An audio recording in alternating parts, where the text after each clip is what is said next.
عزو السلام تانا تقبلوا ناي زيتوب channel تعزبتي كمي تصنحو نزقوان زدلنا زيناتات حيزلكم قريبا لخو نمكتالكم بخبر عدم كبرى سمعتي بركز زبالو وانا حبريتاتات نابيتو مستصعنو أقدموا ملقتي دما نوتيفيكيشن نخبط حكم زيناتات بوان نتكتاتلون نزيتوب channel سبسكرايب بمكبار نايدول ملكت متواق اي ترسعون بفلمام بريزيدنت أمريكا دونالد جي ترامب مس إيران زكاية زولو دردر لوم سوني كقصة المخانو كم زغالت أي فلتم إيران جن نزي لوم نسيقات ولم زوم كلتا تسعررت مرقسيتات أمونغو كلتين هاقرات زقبر ديبلوماسياو تعرتات أتسقامي جيرم والوم أبهلو كنتات كلتيم زلو مرقسيتات بحصر زبالخن قلسلكم بريزيدنت ترامب اتمس إيران زكاية زولو دردر لوم سوني كقصة المخانون اتدردر بزعبا قداي متسابو حرموزن نيكولاراو أتوار إيران زملكت كخون مخانوني قليسوم نتي أبلعلي إيران كفتسمو زحاسبو كبير متكعتي دو كقبلو زخالة مشارختو دبلوماسياو فتح كمرس لزتمحتن ومخاني أفليتوم تمال أبزهابو مقلتي بملكع دردرينا نزارب زلنا يلوم أزي صباح دحر قطري كجمري كبلون برقص أنينا تزاريبيوم أتدردر ككاد أبسم مع كبتصح مخانون مشارختو كامزنا قروا وانتقيسيوم أنت زي كوين قن ترامب دحر كالاي كوينات عالم زعبي متكعتا أبلعلي إيران كم زكايدي أفليتوم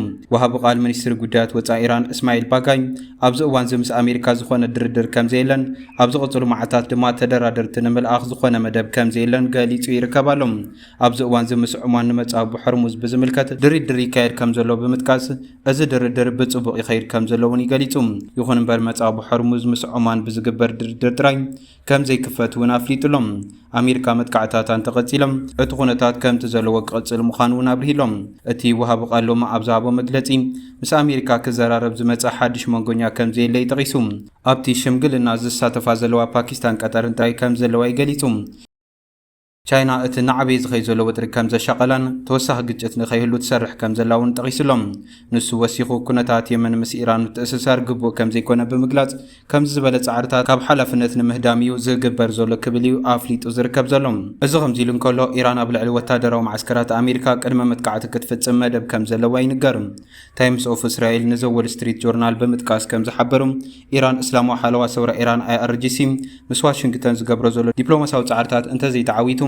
ኣብ ልዕሊ ኣብ ማእኸላይ ምብራቕ ዝርከባ ወታደራዊ መደበራት ኣሜሪካ ቅድመ መጥቃዕትን ምፍጻም ይሓስብ ኣሎ ይብል ቴህራን ካብ ኣሜሪካ ቀጥታዊ መጥቃዕቲ ኣብ ክንዲ ትጽብም ንወታደራዊ ቦታታት ኣሜሪካ ኣቐዲምካ ምጥቃዕ ከም ኣማራጺ ትርእዮም እዚ ድማ ኣብ መንጎ ክልቲአን ሃገራት ዘሎ ወጥሪ ዘጋድድ ሓድሽ ፍጻመ እዩ እዚ ሓድሽ ስጋኣት ኣብ መንጎ ዋሽንግተንን ቴህራንን ዝለዓለ ወጥሪ ኣብ ዝረኣየሉ ዘሎ እዋን እቲ ግጭት ናብ መላእ ማእኸላይ ምብራቕ ከይዝርጋሕ ሓድሽ ዲፕሎማሲያዊ ጻዕርታት ኣብ ዝካየደሉ ዘሎ እዋን ዘጋጠመ እዩ እቲ ጸብጻብን ሓደ ኢራን ዲፕሎማት ካብ ዝተዋሃበ ርእይቶ ዝተወስደ ኮይኑ እቲ ሓበሬታ ብሰበስልጣን መንግስቲ ኣሜሪካ ይኹን ኢራን ብናጻ ከም ዘይተረጋገጸ ግን ተገሊጹ ይርከባሎ እዚ ከምዚ ኢሉ እንከሎ ትማል ብኣሜሪካን እስራኤልን ብሓባር ክፍጸም ትጽቢት ዝተገብረሉ ዝነበረ ሃንደበታዊ ውሳነ ፕሬዚዳንት ዶናልድ ትራምፕ ንኢራን ንምጥቃዕ ሲዒቡ ቻናል 12 ላዕለወ ሰበስልጣን ጸጥታን ዲፕሎማስያውን እስራኤል ንሰዓታት ዝተሓብአ ሓበሬታ ሒዞም ኣብ ጸልማት ከም ዘለዉ ይጸብጺቡ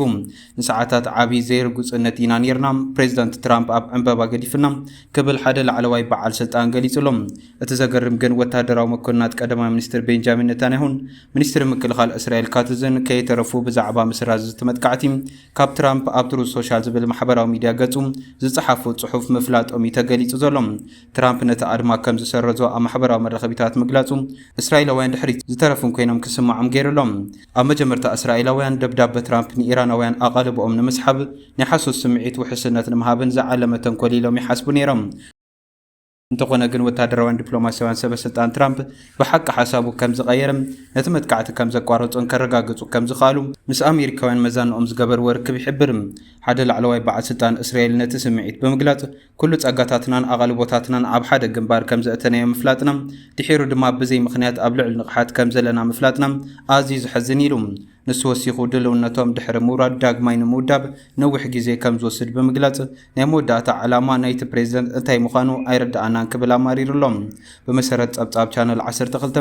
እስራኤል ሓይልታት ኣብ ልዕሊ ንቕሓት ኣቐሚጣቶም ዝነበረት ኮይኖም ትራምፕ ኣብ ዝኾነ ካልኢት ሓሳቡ ክቕይር ይኽእል ኢላ ስለተኣምን እዚ ፍጻመ ኣብ መንጎ ክልቲኦም ናይ ቀረባ መሓዙት ሃገራት ዘሎ ዘሰክፍ ናይ ሓበሬታ ክፍተት ትራምፕ ዘይግመት ኣቀራርባን ዘጉልሕ ምዃኑ ገሊጹ ዝርከብ ዘሎም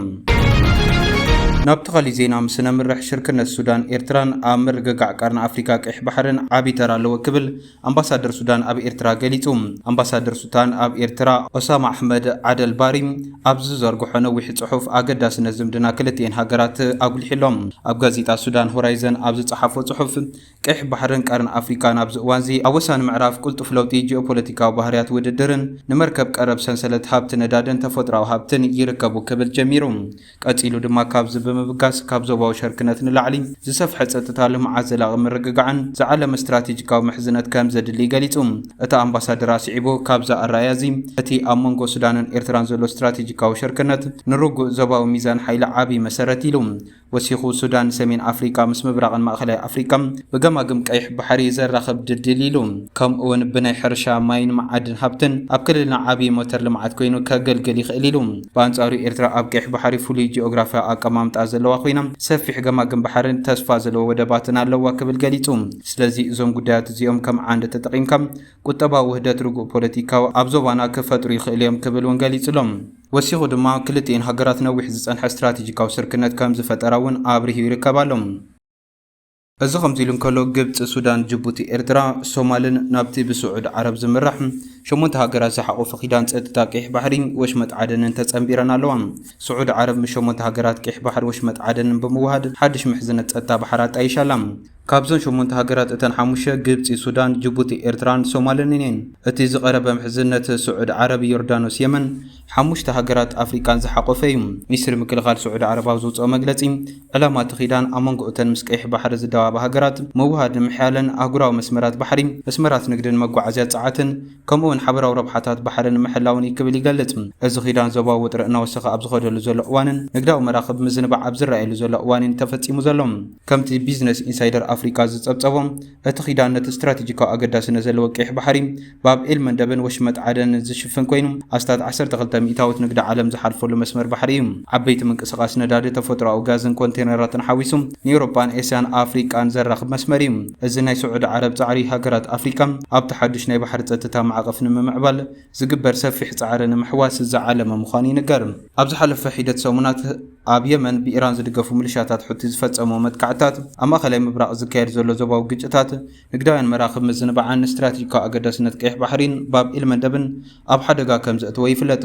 በዚ ምኽንያት ድሕሪ ኣብ ወርሒ ሓምለ ብስዑድ ዓረብያ ዝተጸውዐን ወታደራዊ ወከልቲ 43 ሃገራት ልኡኻት ሕብረት ኤውሮፓን ዝተሳተፍዎ ኣኼባ ተመሳሳሊ ጥምረት ከም ዝተመስረተ ተገሊጹ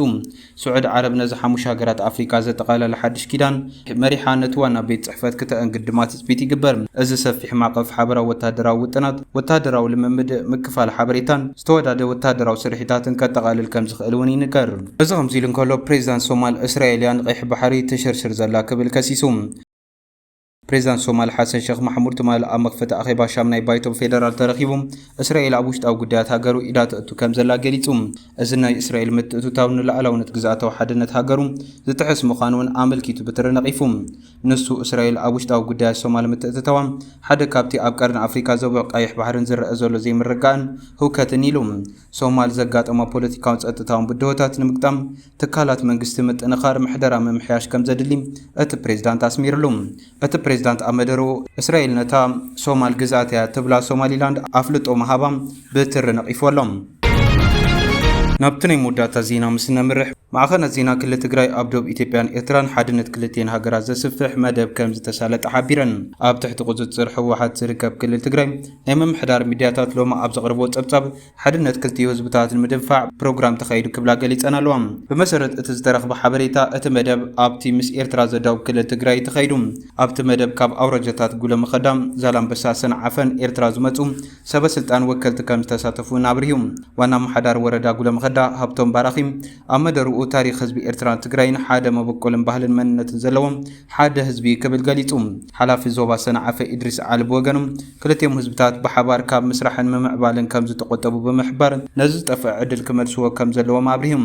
ኣመሓዳሪ ዞባ ምብራቃዊ ዞባ ትግራይ ኣቶ ፍስሓ ሃይለም ህዝቢ ኤርትራን ትግራይን ብሓባር ምስ ጸላኢ ናይ ምግጣም ብሓባር ብሰላም ናይ ምንባር ባህሊ ኣማዕቢሎም እዮም ኢሉ ካብዚ ብተወሳኺ ክልቲኦም ህዝብታት ጸገማቶም ብምእራምን ጌጋታት ከም ዘይድገሙ ብምርጋጽን ዝሓሸ ሰላም ልምዓትን ከረጋግጹ ከም ዝኽእሉ እውን መራኸብቲ ብዙሓን ጸብጺበን ኣለዋ እምበር ከስ ክቡራት ተዓዘብቲ ነዚ እዋን ዘድልናይ ሓበሬታ ዝመስል ነይሩ ብኻሊእ ዜና እስካዕ ንረኸብ ሰላም